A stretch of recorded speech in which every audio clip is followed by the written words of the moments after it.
मुंगेर जिला मुख्यालय के मकससपुर मोहल्ले में स्थित सरस्वती ज्ञान मंदिर के प्रांगण में 11 दिसंबर को आयोजित सेमिनार में मुंगेर के चर्चित दंत चिकित्सक डॉक्टर उदय शंकर ने छात्र छात्राओं को उनके दांतों को स्वस्थ रखने के टिप्स दिए।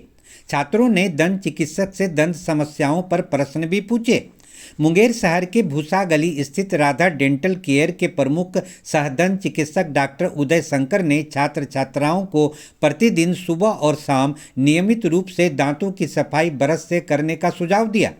उन्होंने दांतों की अच्छी सफाई के लिए टूथब्रश को ऊपर से नीचे धीरे धीरे चलाने की भी सलाह दी। उन्होंने कहा कि शाम के भोजन के बाद यदि कोई अपनी दांतों की सफाई नहीं करते हैं तो दांतों के छिद्रों में फंसे अनाज सड़कर अम्ल पैदा करता है, जो दांतों को काफ़ी क्षति पहुंचाता है। आगे चलकर छोटी सी भूल दांत के बृहत रोग का रूप ले लेती है। इस मौके पर सरस्वती ज्ञान मंदिर की प्रबंध समिति के सचिव विपिन बिहारी गुप्ता, प्राचार्य श्रीमती प्रेमलता शर्मा, निदेशक चंदन कुमार, पत्रकार, अधिवक्ता और अंग्रेजी शिक्षक श्री कृष्ण प्रसाद और शिक्षक गण क्रमशः संजीवन सिंह, मुकेश कुमार शर्मा, सुनीता शर्मा, मधु गुप्ता, सुश्री शिवानी गुप्ता और अन्य उपस्थित थी। मुंगेर से श्री कृष्ण प्रसाद की यह विशेष रिपोर्ट।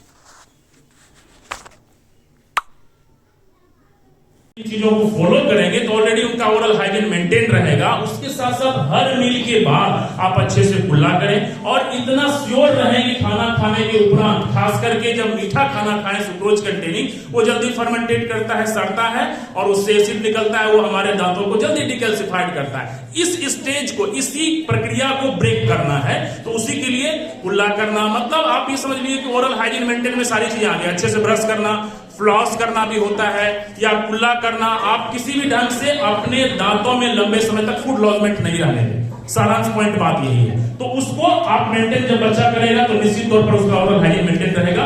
ओरल हाइजीन मेंटेन रहेगा तो इस विद्यार्थी जीवन में उसको डेंटल प्रॉब्लम नहीं होगी, तो अच्छे से शिक्षा ग्रहण कर पाएंगे। मैं आपको एक बार फिर से डेमो दे देता हूं कि किस तरीके से बच्चों को मॉडल किस तरीके से बच्चों को ब्रश करना चाहिए। मॉडिफाइड बास टेक्निक कहते हैं। सर के कहने पर मैं फिर से एक बार डेमो दे देता हूं। और मुझे पता है कि बच्चे, आप लोगों को ऑलरेडी पता है मैंने कैसे बताया। 2 पार्ट में हमने दांत को बांट दिया भाई। आगे के दांतों को एंटीरियर बोलते हैं, उसकी सफाई एक बार, पीछे के दांतों को एक बार। ठीक है बच्चों, देखो इस तरीके से हमारा दांत दिख रहा है। ठीक है, आप देखिए फ्रंट टूथ को हमने आगे के ऊपर के 6 और नीचे को ब्रश करने के लिए कैसे बताया, वर्टिकल डायरेक्शन में। समझ में आ रहा है बच्चों?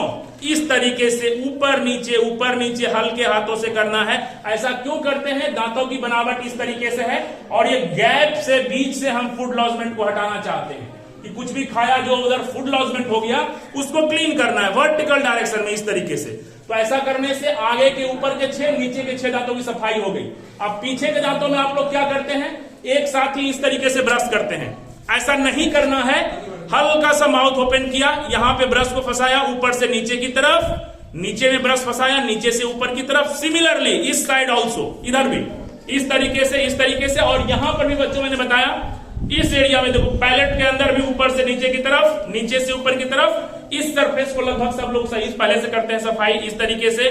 यहां भी क्लीन करना है, यहां भी क्लीन करना है। कुछ लोग पूछते सर कितना टाइम लगेगा? टाइम का ध्यान मत दो, 2 मिनट 3 मिनट 4 मिनट जो भी लगे, जिस प्रक्रिया से मैंने बताया इस प्रक्रिया से आपको कर देना है।